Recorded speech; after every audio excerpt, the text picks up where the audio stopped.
Posloucháte IKEM podcast. Proč je důležitý výzkum srdečního selhání a jak se věda snaží porozumět a léčit toto komplexní onemocnění?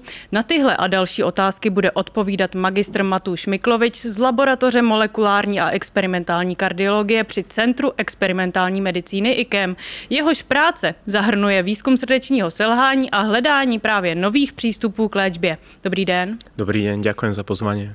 Můžete nám na začátek připomenout, co vlastně je srdeční selhání a jak je důležité tímto tématem se zabývat?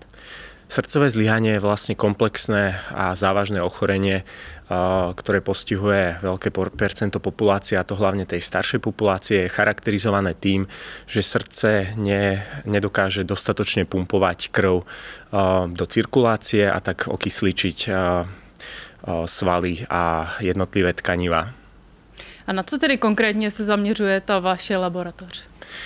Naše laboratórium molekulárnej a experimentálnej kardiológie pod vedením profesora Melenovského sa zameriava hlavne na výskum srdcového zlyhania na animálnych modeloch, hlavne potkanoch. A v kontexte tohto srdcového zlyhania častokrát skúmame aj pridružené rôzne iné ochorenia, ktoré bývajú aj u pacientov so srdcovým zlyhaním, ako to už môže byť hypertenzia a viaceré iné, napríklad chronické ochorenie obličiek a podobne. A jak to konkrétní zkoumání právě vypadá? Jestli to můžete přiblížit posluchačům a divákům, jaké animální modely tedy používáte? Najskôr, aby sme mohli to srdcové zlyhanie skúmať, tak je veľmi potrebné vytvoriť teda animálne modely, ktoré sú vhodné na toto skúmanie srdcového zlyhania, a keď ich máme potom vytvorené, tak tieto animálne modely už so srdcovým zlyhaním sa snažíme liečiť a skúmať rôzne experimentálne liečby. Takže máme viaceré modely srdcového zlyhania. Niektoré sú veľmi podobné tým vlastne srdcovému zlyhaniu, ktoré vzniká aj u pacientov so srdcovým zlyhaním, takže máme viaceré modely. Jeden taký najhlavnejší model, ktorý používame, je práve model objemového preťaženia a indukovaného srdcového zlyhania, ktorý sa nazýva aortokaválna fistula. Je to vlastne z dvoch názvov: aorta a vena cava, dolná dutá žila. A tento model teda používame jednak v našom laboratóriu, ale aj tiež v laboratóriu experimentálnej hypertenzie a nefrológie pod vedením profesora Červenku, a vlastne naše laboratórium spolu s týmto laboratórium veľmi úzko spolupracuje. No aby som teda iba stručne priblížil tento model, tak ako vlastne vzniká u pacientov so srdcovým zlyhaním, to nie je úplne bežná indukcia srdcového zlyhania. Častokrát sa jedná o rôzne vrodené vady, alebo ako mi vysvetľoval pred pár rokmi môj školiteľ profesor Melenovský, tak takéto srdcové zlyhanie vznikalo napríklad aj počas druhej svetovej vojny, kedy postrelili vojaka do brušnej dutiny a táto guľka prešla vlastne aortou a dolnou dutou žilou a následne sa medzi týmito cievami vytvoril tzv. Prechod, fistula. Taký tunel môžeme si predstaviť. A cez tento tunel vlastne prúdil veľký objem krvi z aorty do dolnej dutej žily, kde je ten tlak oveľa nižší, a tento objem krvi prúdil naspäť do srdca. A to srdce sa snaží na túto zmenu prispôsobiť, preto vlastne dochádza k hypertrofii, ku kompenzácii tejto zmeny, ale nakoniec vlastne dochádza k dekompenzácii a srdcovému zlyhaniu. Takže u potkanov navodzujeme práve takto srdcové zlyhanie, že vytvoríme aortokaválnu fistulu tým, že vlastne spravíme laparotómiu, otvoríme brušnú dutinu potkana a odhalíme si aortu a dolnú dutú žilu a do aorty vnesieme ihlu a touto ihlou prepichneme jednak aortu a následne dolnú dutú žilu, ktorá ide hneď vedľa aorty, a medzi týmito cievami sa vlastne vznikne ten prechod, tá fistula, a následne vzniká srdcové zlyhanie, ktoré je podobné tomu ľudskému v niektorých ohľadoch, ako napríklad v poškodení systolickej funkcie myokardu, alebo tiež takéto zvieratá vykazujú vysoké percento kongestie plúc alebo kongestie v iných tkanivách, ako napríklad v pečení a podobne. Takže to je jeden z tých modelov, ktoré používame. Ďalším veľmi, a to je trošku bežnejším vlastne modelom pri výskume srdcového zlyhania, je práve nový model, ktorý sa snažíme zaviesť, a to je model infarktu myokardu v kombinácii s plúcnou arteriálnou hypertenziou. Takže navodíme zvieratám infarkt a následne pozorujeme, ako na to odpovedá srdce, dochádza k srdcovému zlyhaniu, a keď máme takto vytvorené srdcové zlyhanie, tak znova liečíme. A tiež používame mnohé ďalšie iné modely, tiež v spolupráci už so spomínaným laboratórium experimentálnej hypertenzie a nefrológie. Když to tedy teď shrneme, tak co všechno se díky těmto modelům vlastně můžete dozvědět? Tak tieto modely sú výborné v tom, že jedná sa teda v podstate laicky povedané až o potkanie klony, ktoré sú veľmi podobné. Môžeme takto skúmať na veľmi veľkom počte potkanov takéto srdcové zlyhanie. Máme veľmi fixné podmienky v laboratóriu, takže tie potkany dostávajú špeciálnu dietu, všetky rovnakú, vyskytujú sa v prostredí s rovnakým percentom vlhkosti, taktiež teplota a podobne. No a vlastne v našom laboratóriu skúmame to srdcové zlyhanie na viacerých úrovniach. Môžeme sa baviť o tzv. Úrovni in vivo fyziológie, a na to je vlastne naše laboratórium najviac zamerané. Takže in vivo znamená, že sledujeme tie patofyziologické procesy v živom organizme, kedy potkan spí, takže sme schopní merať napríklad hemodynamiku, ktorá je vlastne u týchto modelov veľmi podobná tej ľudskej. A tiež sme schopní katetrizovať či už pravú stranu srdca alebo ľavú stranu srdca, merať tlaky v srdci, alebo potom kolegyne už zo spomínaného laboratória sú častokrát zamerané na skúmanie funkcie nielen srdca, ale aj funkcie obličiek. Takže to je tá in vivo fyziológia. Následne skúmame vlastne dané tkanivá izolovane, to sa volá ex vivo skúmanie, a jedná sa vlastne o vyizolovaný orgán, napríklad môže sa jednať o izolované plúca, a následne môžete na tých plúcach, ktoré sa vyizolujú z potkana, skúmať napríklad funkciu plúc už na izolovanom orgáne. Dajú sa takto podávať rôzne látky, liečivá a podobne. A potom posledná úroveň, in vitro, skúmanie teda v skle alebo v skúmavke. Teda zoberie sa napríklad nejaký orgán, dajme tomu, že srdce, spraví sa homogenát, a následne v homogenáte zo srdca môžeme takto skúmať či už génovú expresiu, proteínovú expresiu, a môžeme sa takto zamerať nielen na vlastne in vivo fyziológiu v kontexte celých systémových orgánových systémov, ale tiež sa môžeme zamerať na jednotlivé patofyziologické molekulárne dráhy, ktoré sú veľmi dôležité pre skúmanie u srdcového zlyhania. Môže sa jednať o dráhy sympatikového nervového systému, prípadne o dráhy renin-angiotenzínového systému a podobne. A tam tých génov a proteínov je už naozaj veľa, na ktoré sa dá všetko zamerať, a takto sa dokáže prípadne objaviť a skúmať nejaký veľmi dôležitý proteín v kontexte patofyziológie srdcového zlyhania a podobne. Existují vůbec nějaké limity, na které narážíte, které už nejdou vyskoumat tímto? Každý ten model má isté limitácie, ako aj silné stránky. Také limitácie hlodavčích modelov, ktoré teda používame, tak vlastne, aj keď som spomínal, že hemodynamiku majú veľmi podobnú tej ľudskej, napríklad tlaky majú v podstate identické s tými ľudskými, či už systolický tlak, diastolický tlak, tlaky v srdci a podobne, ale majú výrazne zvýšený metabolizmus. Napríklad ich srdce človeka bije okolo 60 až 80 úderov za minútu, srdce potkana bije takto 350, približne 300 až 350 až 400 úderov za minútu, takže to je niekoľkonásobne viac, tým pádom aj ten metabolizmus je odlišný, a častokrát sa stáva, že niektorý z liekov funguje v preklinických štúdiách, ako napríklad v štúdiách už u hlodavcov, ale keď sa má tento liek a jeho účinok pretranslatovať a preniesť vlastne na vyššie animálne modely, ako môžu byť napríklad prasatá, ovce, alebo potom už vlastne do klinických štúdií u pacientov, tak častokrát vlastne tieto liečivá nefungujú. A môže to byť spôsobené tým odlišným metabolizmom alebo odlišnou imunitnou reakciou u tých modelov a podobne. Takže samozrejme tie limitácie sú tam a treba s nimi rátať aj pri dizajne tých jednotlivých projektov a podobně. Vy jste se o toto téma nebo o podobné téma zajímal i ve své závěrečné PhD práci.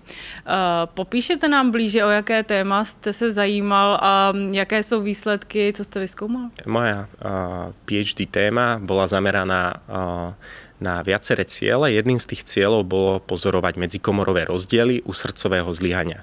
Pretože častokrát sú výskumy zamerané hlavne na ľavú komoru a pochopenie vlastne funkcie ľavej komory, ale tá pravá komora častokrát ide do úzadia a jej funkcia je častokrát opomínaná.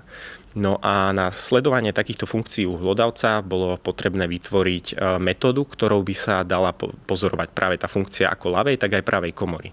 U ľavej komory u potkana je to katetrizačne možné takzvanou metódou, volá sa tlakoobjemová analýza, kedy sa vlastne zavádzajú katetre do srdca in vivo, takže pri spiacom potkanovi. A takto sa do srdca zavádzajú cez cievne prístupy tieto katetre, napríklad do ľavej komory cez ľavú karotickú artériu alebo pravú karotickú artériu. Je to v podstate jednoduché, nie je to až tak náročné, ale do pravej strany srdca a do pravej komory to bolo dosť náročné. Preto bolo cieľom tejto štúdie tiež vlastne vyvinúť metódu, ktorá by zjednodušila katetrizáciu pravej komory. A túto štúdiu sme opublikovali a tú metódu sa nám podarilo zaviesť. No a druhá časť vlastne mojej PhD témy bola zameraná na efekt renálnej denervácie ako potenciálnej experimentálnej liečby u srdcového zlyhania u potkanov.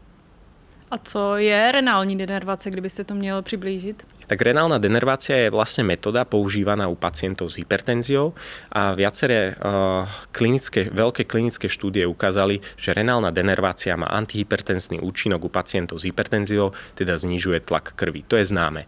Avšak aké má efekty renálna denervácia u srdcového zlyhania, tak dodnes nie je úplne známe a plne pochopené a to bolo cieľom našej štúdie zistiť, aký má efekt renálna denervácia na funkciu ľavej a pravej komory srdca u srdcového zlyhania u potkanov.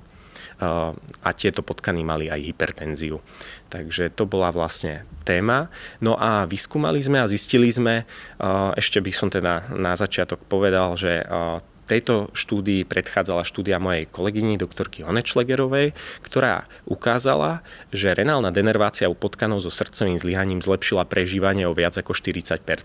Čo bolo naozaj zaujímavé a na to nadväzovala táto naša PhD, teda moja PhD štúdia, kde vlastne sme sa zamerali, či práve zlepšenie tohto prežívania mohlo byť v dôsledku zlepšenia srdcových funkcií a srdca. No a zistili sme, že naozaj renálna denervácia zlepšila funkciu ako ľavej, tak aj pravej komory, zlepšila systolickú funkciu ľavej aj pravej komory, zmenšila hypertrofiu ako ľavej, tak aj pravej komory, znížila plniace tlaky v pravej komore, znížila systolický tlak v pravej komore. A tieto pozitívne účinky na srdce boli sprevádzané zmenami tiež sympatikového nervového systému. Takže viaceré ochorenia, vrátane srdcového zlyhania a hypertenzie sú sprevádzané výrazným zvýšením sympatikovej aktivity sympatikového nervového systému. No a práve renálna denervácia fokusuje tento a zameriava sa na tento sympatikový nervový systém. Je to vlastne laicky povedané zničenie sympatikových nervových vlákien okolo renálnych artérií. No a tieto sympatikové nervové vlákna idú naspäť do mozgu a z mozgu znova idú naspäť do orgánov. A takto poškodené sympatikové nervové vlákna vlastne spôsobili zmeny na sympatikovom nervovom systéme a práve okrem týchto pozitívnych účinkov na funkciu srdca, tak sme pozorovali aj zmeny na sympatikovom nervovom systéme práve v srdci. Takže zdá sa, že v dôsledku zmien na sympatikovom nervovom systéme v srdci došlo k týmto pozitívnym zmenám, ktoré sa prejavili či už zlepšenou funkciou srdca u srdcového zlyhania, alebo zmenám v hemodynamike a podobně. Můžete zmínit nějaké další projekty nebo vlastně to, co teď aktuálně probíhá ve vaší laboratoři? Tak vlastne okrem tohto modelu aortokáválnej pišťaly, ako som spomínal, ktorú sme použili na indukciu srdcového zlyhania, aj pri tomto projekte renálnej denervácii napríklad, tak sa zaoberáme ďalšími modelmi, ako som spomínal, už infarkt myokardu, ktorý navodzujeme spolu s plúcnou arteriálnou hypertenziou a to je dôležité skúmať v kontexte srdcového zlyhania, pretože sa ukazuje, že pri srdcovom zlyhaní, keď majú pacienti aj zároveň zvýšené tlaky v plúcnom arteriálnom riečisku, tak častokrát majú horšiu prognózu pri srdcovom zlyhaní. A okrem toho, tieto zvýšené tlaky v plúcnom arteriálnom riečisku tiež pôsobia na funkciu pravej komory, kedy vlastne dochádza k hypertrofii pravej komory. A práve zdá sa, že pri srdcovom zlyhaní je tá práva komora veľmi dôležitá a cieľom tohto modelu infarktu myokardu a plúcnej arteriálnej hypertenzie bolo navodiť obojstranné alebo obojkomorové srdcové zlyhanie. Takže to je taký ďalší model, ktorému sa teraz vo veľkej miere u nás venujeme. Potom ďalším modelom je genetický model potkanov, ktorí majú vlastne geneticky zvýšenú expresiu angiotenzínu 1,7. Vlastne renin-angiotenzínový systém je systém veľmi dôležitý v patofyziológii srdcového zlyhania a veľmi známy je z tohto systému práve angiotenzín 2, ktorý má hlavne negatívne účinky, zvyšuje tlak krvi a podobne, ale práve osa angiotenzín 1,7 nie je plne pochopená a je málo skúmaná a práve sa ukazuje, že táto osa je kardioprotektívna alebo by mohla byť. A to je ďalší projekt, ktorý máme u nás v laboratóriu teraz v zámere. Máme takéto potkany s genetickou expresiou práve angiotenzínu 1,7 a u týchto potkanov môžeme vytvárať či už napríklad infarkt myokardu a pozorovať sa, či bude mať nejaké kardioprotektívne účinky u infarktu myokardu alebo u iných modelov.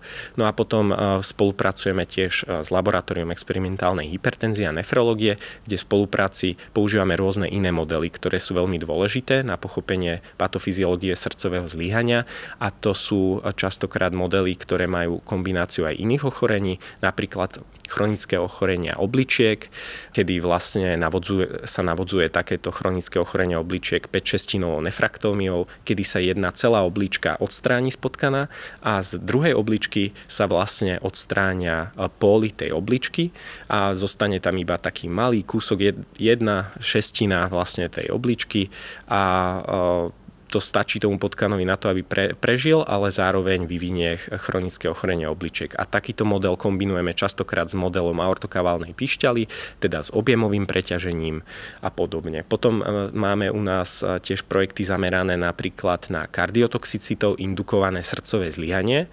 Napríklad pacienti, ktorí postupia liečbu rakoviny, chemoterapiu a podávajú sa im rôzne lieky, ako je napríklad liek doxorubicín, tak sú kardiotoxické a spôsobujú v ďalších štádiách vlastne srdcové zlyhanie. No a my používame tiež takúto látku doxorubicín, ktorou vlastne spôsobujeme a indukujeme srdcové zlyhanie a následne používame rôzne experimentálne liečby, ktorými sa snažíme liečiť práve takto navodené srdcové zlyhanie. Takže to je v skratke ďalší model. Potom máme rôzne iné hypertenzné modely u potkanov, takže hypertenzia je častokrát sprevádzaná pri srdcovom zlyhaní ako ochorenie tiež u pacientov. No a máme rôzne genetické modely, ktoré majú napríklad indukovaný vo svojom genome gén, ktorý je dôležitý v patofyziológii hypertenzie, majú vložený gén, ktorý nesie nejaké vlastnosti, ktoré spôsobia hypertenziu. Napríklad majú častokrát vložený gén pre renín. To je ďalší model, ktorý používame ale na výskum hypertenzie a a podobně. Dokážete mi možná jenom popsat i jako pro naše posluchače a diváky ten proces od té chvíle, kdy vy něco začnete zkoumáte a potom se to dostává do té klinické praxe. Jak zkrátka jakoby dlouho tohle může trvat, protože předpokládám, že to bude nějaký dlouhý čas a jestli nám nastíníte ty postupy, které tomu jako vlastně předchází. Tak áno, je to veľmi dlhý proces a veľká časť experimentov vlastne častokrát končí práve pri základnom výskume a pretranslatovať taký výskum až k pacientom je veľmi zdĺhavé, finančne náročné a podobne, takže v podstate my sme v preklinickej fáze štúdia teda na hlodavčích modeloch, čomu sa najviac venujeme a takto indukujeme srdcové zlyhanie, ktoré následne sa snažíme liečiť, či už renálnou denerváciou, alebo už aj známymi používanými liekmi, ako sú glyflozíny, AC inhibitory a podobne v kontexte srdcového zlyhania. A prípadne sa snažíme fokusovať niektoré nové dráhy, ktoré sú naozaj zaujímavé a dôležité v kontexte patofyziológie srdcového zlyhania. Používame napríklad aj stimulátor guanyla cyklázy a podobne. No a potom častokrát sa javí a teda vyskúmame, že naozaj ten liek funguje a má jednak kardioprotektívny účinok alebo zlepší prežívanie u tých potkanov a podobne. Potom tú štúdiu samozrejme upublikujeme a na základe tej štúdie vznikajú potom častokrát ďalšie štúdie, ktoré používajú už daný liek na výskum nielen na hlodavčích modeloch, ako to robíme my, ale tiež na napríklad väčších animálnych modeloch srdcového zlyhania u prasát, u ovcí, tam je tých modelov zase niekoľko iných, ktoré fungujú na inom princípe. No a potom častokrát vlastne tento výskum je prenesený aj k pacientom, avšak tam je potrebné skúmanie tej látky v klinických fázach. Tých klinických fáz je naozaj viacero a častokrát práve tento výskum, ktorý fungoval u hlodavcov, častokrát nefunguje u pacientov, ale nie je tomu tak vždy a občas sa vyskúmajú naozaj zaujímavé látky a lieky. Avšak je to dlhý proces a trvá to naozaj dlho a je za tým kopec financií a je to taký zložitý systém. Ale když se povede... Keď sa povede, tak je to, keď sa to podarí, tak je to vynikajúci pocit a myslím si, že práve táto práca dáva, aspoň teda mne, zmysel v kontexte skúmania srdcového zlyhania nejak prispieť k poznaniu toho ochorenia a zlepšiť tak budúce liečby u pacientov, tak ten pocit, že človek vyskúma niečo možno nové, tak je naozaj dobrý a dáva mi to zmysel k tej práci, že tá práca má zmysel, takže určite to je dôležité a je tam šanca, že sa to dostane až tým pacientom, ale ten proces je naozaj dlhý. Jak vy ste sa vlastne k té práci dostal? Vy ste přemýšlel, co budete dělat? Bol som v Bratislave na Univerzite Komenského, študoval som biológiu a fyziológiu na katedre živočíšnej fyziológie, kde vlastne vedúci katedry profesor Zeman spomínal IKEM, že je pracovisko veľmi dobré, kde práve kardiovaskulárny výskum je naozaj na dobrej úrovni. No a ja som predtým študoval tiež kardiovaskulárny systém, ale v kontexte cirkadiánnych rytmov, takže 24-hodinových rytmov a práve ma zaujímalo viacej srdcové zlyhanie. A našiel som tému profesora Melenovského zameranú na srdcové zlyhanie. Napísali sme si a ja som prišiel a začal som študovať PhD štúdium pod jeho vedením, za čo som veľmi rád, pretože takých pracovísk ako je IKEM nie je naozaj veľa a vážim si vlastne možnosť, že môžem pracovať v prostredí, ktoré je jednak nemocnica a zároveň má aj základný výskum a centrum, ktoré je zamerané na základný výskum a častokrát vlastne mi to dáva zmysel z hľadiska toho, že som bližšie k tým pacientom a častokrát riešim so školiteľom, ktorý lieči pacientov v kontexte patofyziológie viaceré mechanizmy, ktoré sú dôležité a dáva mi to väčší zmysel, takže som rád za tú príležitosť. A my sme taky rádi, že ste tu. Děkuji za rozhovor, mějte se hezky. Ďakujem pekne, dovidenia. IKEM podcast.